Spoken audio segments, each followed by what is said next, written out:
J'étais toujours intéressé et passionné par la lecture et l'écriture. Ça a commencé à mon plus jeune âge, quand j'étais dans l'école primaire. J'aimais feuilleter et lire les journaux et les périodiques de mon père. C'était très intéressant pour moi, c'était ma passion.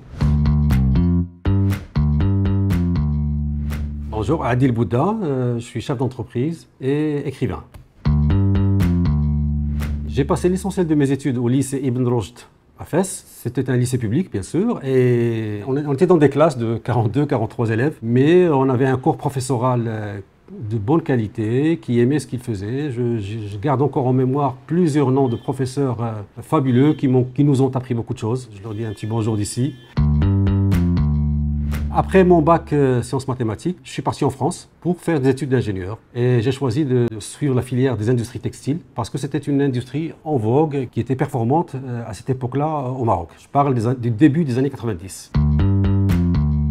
Quand je suis revenu avec mon diplôme ici au Maroc, donc je travaillais directement à Casa parce que c'est à Casa où il y a le plus d'industrie. Donc j'ai commencé dans une usine de fabrication de vêtements pour enfants, Ma'arif. J'ai travaillé 2 ans en tant que responsable des méthodes de travail. J'y ai appris beaucoup de choses et notamment le contact avec le personnel. Après cela, j'ai été appelé par une multinationale du nom de Decathlon et qui venait d'ouvrir son bureau au Maroc, un bureau de production, pour fabriquer ces articles ici au Maroc au lieu de les fabriquer en Europe. Ma mission à Decathlon était de développer les matières premières, enfin les semi-finis, tout ce qui est tissu et accessoires au Maroc, au lieu de les importer d'ailleurs. Après cette expérience, qui a duré 5 années jusqu'à l'an 2000, j'ai choisi de démissionner et de monter ma propre affaire. Donc j'ai commencé à développer des articles, des vêtements pour enfants, que je vendais sur le marché local, jusqu'en 2010. Après ces dizaines d'années en tant que patron et fabricant de vêtements pour enfants, j'ai choisi de m'expatrier, de partir en Chine pour faire la même chose en Chine. C'est-à-dire qu'au lieu de vendre à des clients marocains,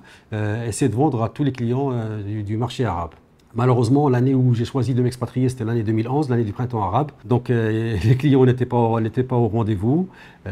J'ai donc dû abréger l'expérience et revenir au Maroc pour travailler en tant que simple salarié. Donc j'ai recontacté les entreprises et j'ai retravaillé en tant qu'ingénieur. Et à partir de 2018, j'ai repris une entreprise qui fait de la chemise pour l'export, essentiellement le marché français. Parallèlement à cela, j'étais toujours intéressé et passionné par la lecture et l'écriture. Durant l'été, il n'y avait pas grand-chose à faire, c'était la ville de Fès. Je dévorais les encyclopédies de mon père.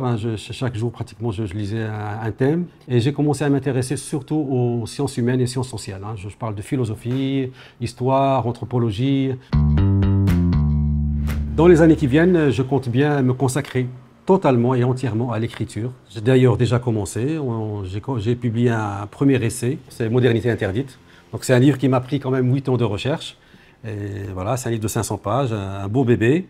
C'est un livre qui traite de la modernité, qui traite plutôt de la non-modernité dans le monde arabo-musulman, où j'ai essayé de chercher débusquer, si vous préférez, les raisons et les causes objectives de notre non-modernité, c'est-à-dire notre incapacité à adhérer aux valeurs universelles. Et je ne compte pas m'arrêter en si bon chemin. J'ai plusieurs sujets d'ailleurs sur lesquels je travaille actuellement, je fais des recherches, et je compte bien sortir un 2e et un 3e et 4e essai dans les années qui viennent. Chercher l'extraordinaire, de ne pas se contenter de l'ordinaire. Il faut fixer des objectifs très hauts, très élevés, et peu importe si on n'y arrive pas. L'important, de faire l'effort, de faire son maximum pour y arriver. Essayer d'être extraordinaire, c'est-à-dire essayer d'être novateur, d'être créatif et d'apporter une valeur ajoutée, votre valeur ajoutée à la communauté.